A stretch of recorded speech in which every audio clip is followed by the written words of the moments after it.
Hello everybody, welcome to episode 145 of my Let's Play of Elden Ring. So last you saw me, I was in the Halig Tree, but you'll notice I am no longer in the Halig Tree. Basically, now that we have this new Hoarfrost Stomp, and we now have our newly plus 10 and plus 25 curved sword weapons, I wanted to come back over here to the Mohgwyn Dynasty mausoleum and see how we fare against enemies like this. Because last time we were here, we were kind of getting smacked in all directions.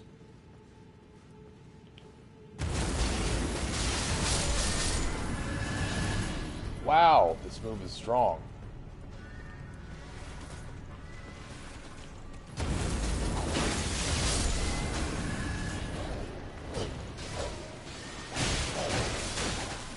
Oh, yeah, you're the Lord of Blow. Oh, no, don't parry me. Don't parry me, bro.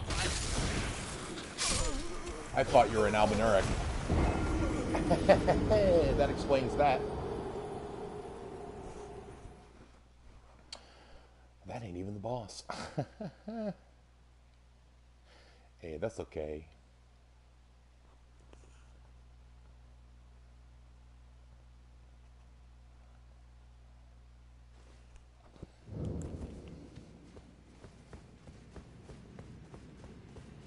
And this is why we came here directly after leveling up twice, because we don't really have that many runes to lose.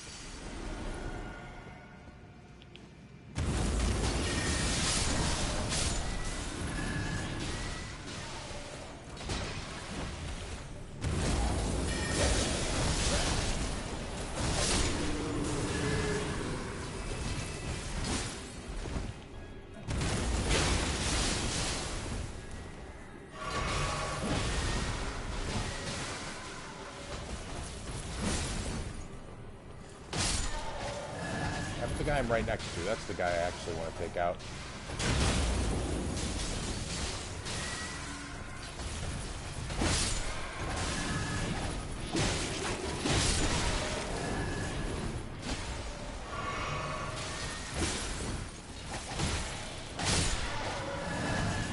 Ba-boom, ba-boom.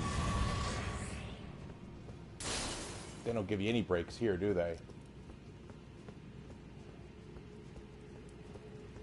This is the elevator to the boss battle, I believe. I don't know, I've never gone into this to the stadium, but it looks very boss battle to me.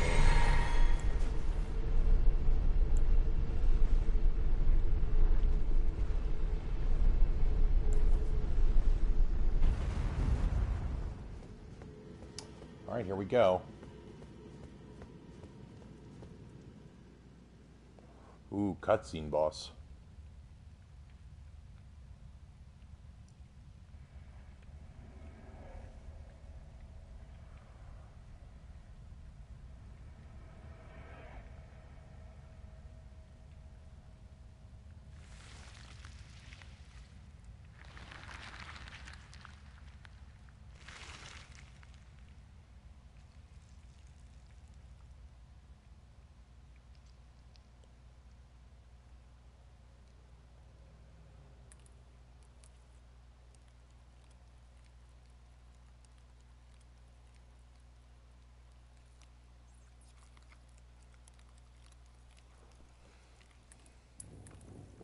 Summoning portal.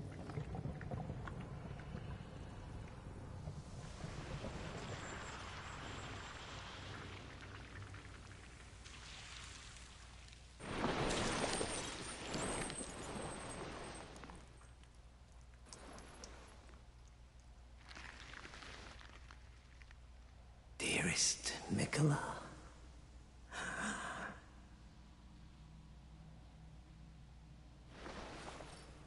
you must abide alone a while. Is that Mikola?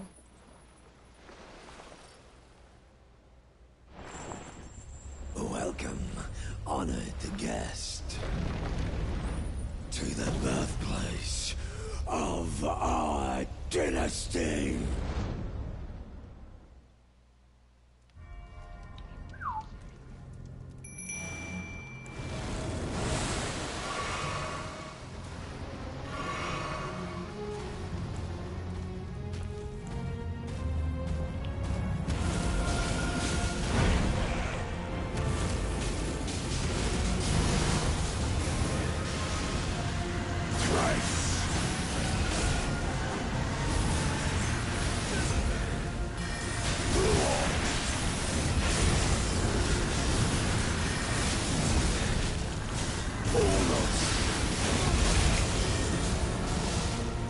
sorry, but Hoarfrost Stomp is,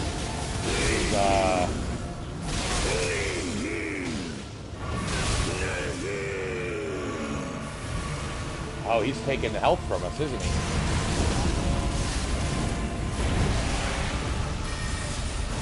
I can see it as clear as day. Phase 2. The cannon of our dynasty. Mohgwyn. Mohg's Great Rune. Remembrance of the Blood Lord. Okay, no Phase 2. I feel bad about that fight, dude. Mimic Tier Cheese plus Hoarfrost Stomp, like, holy butt. Talk about an easy mode. That's your easy mode. I didn't even have a chance to test out if the shackle would work on him. Because the shackle worked on his sewer version.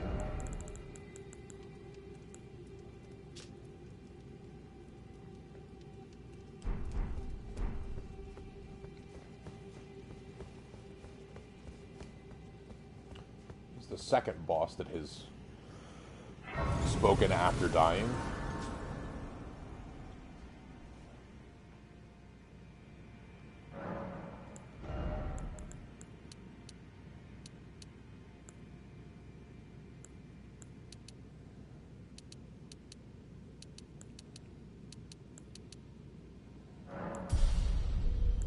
We'll get our strength and dex up to 20 next.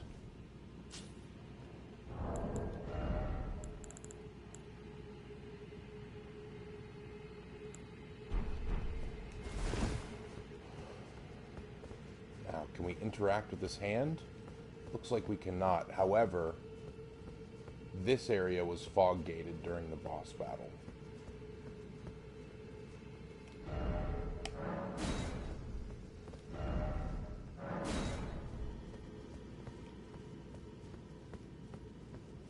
Huh.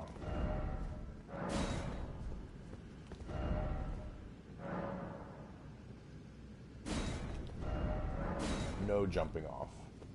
No item. Just a gorgeous view.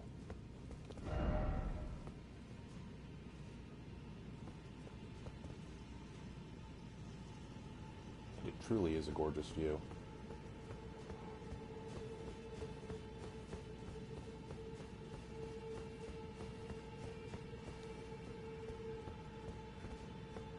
Alright, well, that was a bit anticlimactic, but, you know, I'm, like, level, what, 152 now? Yep. And, man, this Hoarfrost Stomp, I'm telling you, it's the way to go. It gets 3 initial procs when it goes out, and then 3 explosion procs every time each one of the layers explodes. So with a big, I feel like with big enemies like that, you literally get 6 hits. And it builds up Frostbite, which enhances damage on its own, so pretty damn good. Okay, so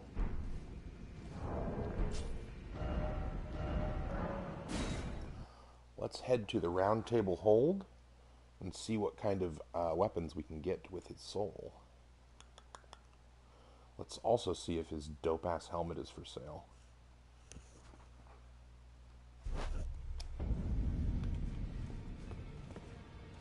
And that must be the isolated tower where we activate that great rune. So we'll need to check on that as well.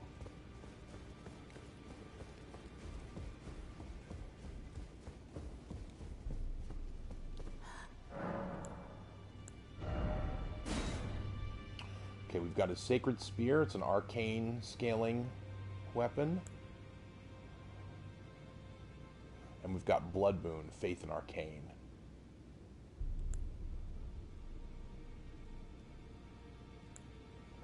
Gotta go with Blood Boon. Okay, we have Loretta's armor. As well as... do we have Mohg's armor? Doesn't look like it.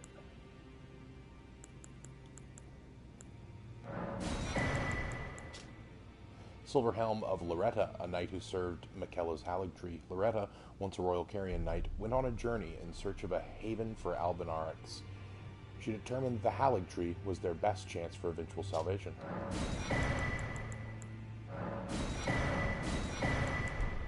Now go. Let's check out her armor.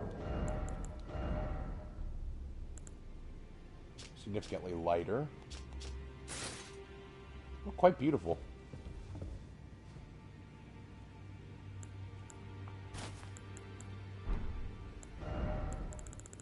Her helm is probably heavy. Oh, there it is.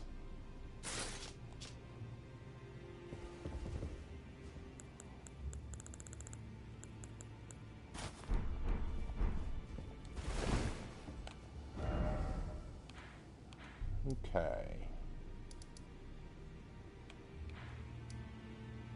Now to the isolated Divine Tower, which I believe we get to from the portal at the Divine Bridge.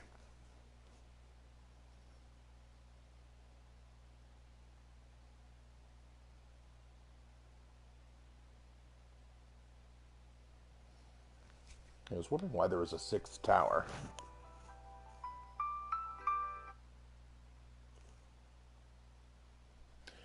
Sixth tower must be from Ode. See, I thought that there were only 5 shard bearers, but I guess Gideon only tells us of 5. He doesn't actually tell us about Mohgwyn, which makes me wonder if he's working for Mohgwyn. I know he basically sends his guard to kill me after I get the Halig Tree Medallion.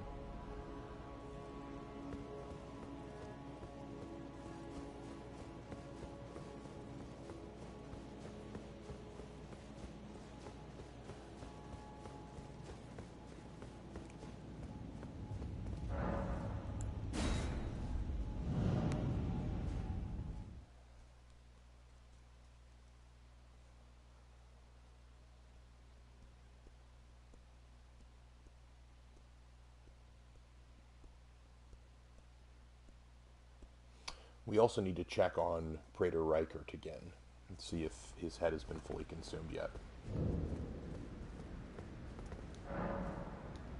Huh.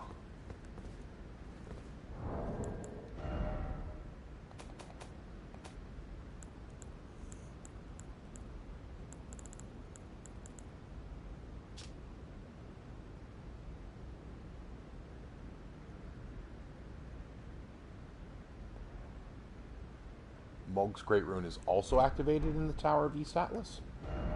Or Altus?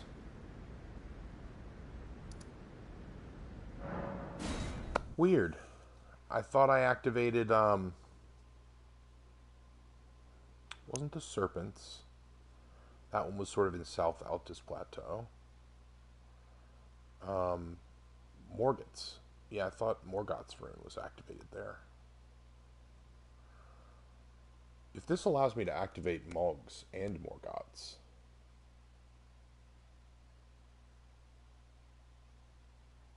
that's going to be interesting. Oh, it looks like it will.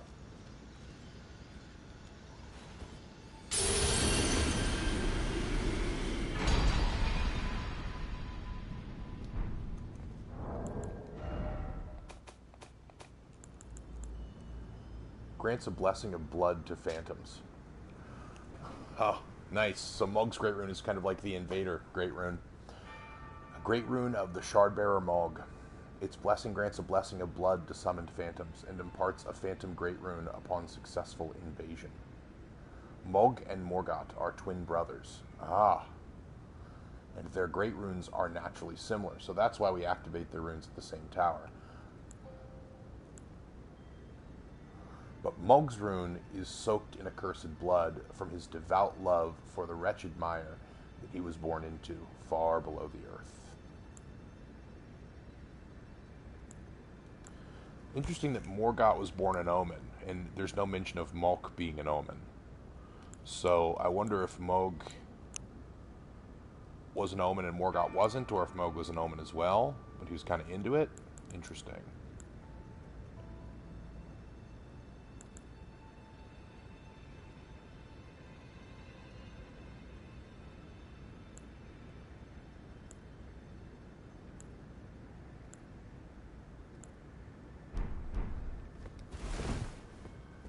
That's cool, because you lose your Great Rune when you're invading people, so it's cool that they have a Great Rune specifically for invasions. Alright, last thing we're going to do this episode, before we return back to the Halig Tree, is check on Praetor Rykard again.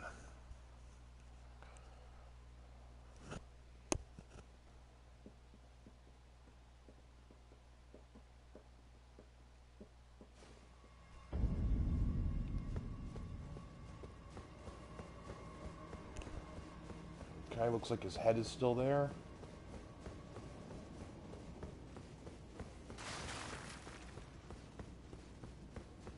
Oh, and I think I forgot to activate this grace last time? Or no, I definitely activated this grace last time. What's it called?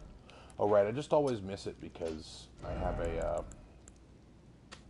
marker there. I should just remove the marker. Okay, it looks like more of his head has been consumed. I might just be misremembering, though. Oh, you allow me some Tower Lord's carcass is not... Sure.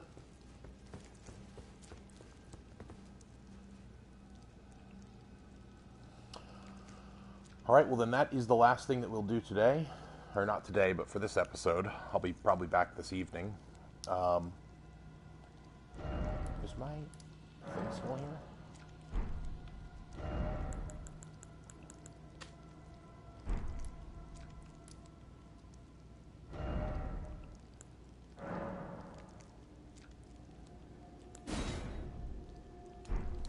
Yeah. I'll see you guys next time for episode 146, where we'll be returning to the Halig Tree. But thanks for tuning in. If you liked the video, go ahead and give it a like. If you want to see more, subscribe. I do stream very often. And yeah, I'll see you next time.